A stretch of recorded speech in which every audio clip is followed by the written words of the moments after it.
ರಾಷ್ಟ್ರೀಯ ಸೇವಾ ಯೋಜನೆಯ ಸದಸ್ಯರನ್ನ ನಮ್ಮ ವಿದ್ಯಾರ್ಥಿಗಳನ್ನ ನಾವು ಇವತ್ತಿನ ದಿವಸ ಪರಿಚಯ ಮಾಡಿಕೊಡುವಂತ ಒಂದು ಕೆಲಸ ಮಾಡ್ತಾ ಇದೀವಿ. ಮೊಟ್ಟ ಮೊದಲನೇದಾಗಿ ನಾನು ನಮ್ಮ ಕಾಲೇಜಿನಲ್ಲಿ ಮಲ್ಲಣ್ಣವರಿದ್ದಾರೆ, ಯಾಕಂದ್ರೆ ಪ್ರತಿಯೊಂದು ಹಂತದಲ್ಲಿ ಸಹಕಾರ ಮಾಡ್ತಾ ಇದ್ದಾರೆ. ಮೊದಲನೇದಾಗಿ ನಾನು ಮಲ್ಲಣ್ಣವರಿಗೆ ತುಂಬ ಹೃದಯದ ಧನ್ಯವಾದಗಳನ್ನ ಹೇಳ್ತೇನೆ. ಸೊ ಅದೇ ರೀತಿಯಾಗಿ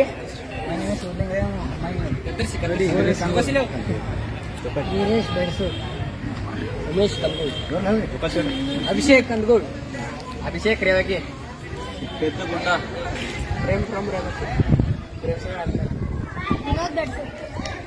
ಇರ್ಫಾನ್ ರೇವಗಿ, ಇಮ್ರಾನ್ ರೇವಗಿ, ಆಕಾಶ್ ವಗೇರಾ, ಆನಂದ್ ಮುಕ್ರಂಬ, ಪ್ರವೀಣ್ ಕಂದಗೂಡ್, ಶರತ್ ವಗೇರಾ, ಪ್ರವೀಣ್ ಮುಕ್ರಂಬ, ರೇವಗಿ, ಅನಿಲ್ ರೇವಗಿ, ಶಹೀದ್ ಮುಕ್ರಂಬ, ಚುಕಾಶ್ ಹೇಳು,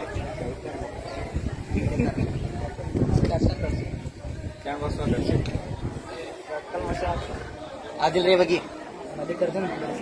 ಸೊ ಜೊತೆಗೆ ಕ್ಯಾಮರಾಮನ್ ದರ್ಶನ್ ಕೂಡ ಇದ್ದಾರೆ. ಸೊ ಇವತ್ತು ಈ ವಿಡಿಯೋದ ಮುಖಾಂತರ ಏನಂತಂದ್ರೆ ಇಷ್ಟು ಮಂದಿ NSS ವಿದ್ಯಾರ್ಥಿಗಳು ಏನ್ ಮಾಡ್ತಾ ಇದಾರೆ ಅಂದ್ರೆ ನಮ್ಮ ಕಾಲೇಜಿಗೆ ಒಂದು ಮಾದರಿನೇ ಅಂತ ಹೇಳ್ಬಹುದು. ಯಾಕಂತಂದ್ರೆ ಪ್ರತಿಯೊಂದು ಹಂತದಲ್ಲಿ ನಾವು ಏನು ಶ್ರಮದಾನ ಇಟ್ಕೊಳ್ತೀವಿ, ಎಲ್ಲರೂ ಮನಸ್ಪೂರ್ವಕವಾಗಿ ಪಾಲ್ಗೊಂಡು ತಮ್ಮ ಸೇವೆಯನ್ನು ಸಲ್ಲಿಸ್ತಾ ಇದ್ದಾರೆ. ಜೊತೆಗೆ ಇದರ ಒಂದು ಸಂಕೇತ ಏನಂದ್ರೆ ಮುಂದೆ ಇವರು ಒಂದು ರಾಷ್ಟ್ರದ ನಿರ್ಮಾಣದಲ್ಲಿ ಮಹತ್ವದ ಪಾತ್ರವನ್ನು ವಹಿಸಲಿ ಅಂತೇಳಿ ನಾನು ಕೇಳ್ಕೊತ ನನ್ನ 4 ಮಾತುಗಳನ್ನು ಮುಗಿಸ್ತೇನೆ. ನಮಸ್ಕಾರ.